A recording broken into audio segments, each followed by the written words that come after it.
अरे रे, आज पुन्हा एकही गिरायक नाही. नशीबच फुटका आहे माझं.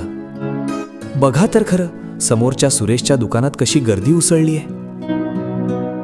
या काकू, ताजी डाळ आलीये, हवी तेवढी पारखून घ्या.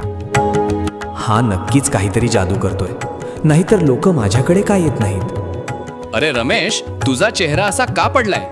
शेजाऱ्याकडे बघून जळण्यापेक्षा स्वतःच्या दुकानात तरी बघ. काय बघू आजोबा, तो सुरेश सगळी गिराईक पळवतोय. बघ, तुझं सामान धुळीने माखलंय. तू हसत स्वागतही करत नाहीस. स्पर्धा त्याच्याशी नाही, स्वतःच्या कालच्या रूपाशी कर. कदाचित आजोबा खरं सांगतायत. मी फक्त मत्सर करत बसलो, स्वतःत सुधारणा केलीच नाही.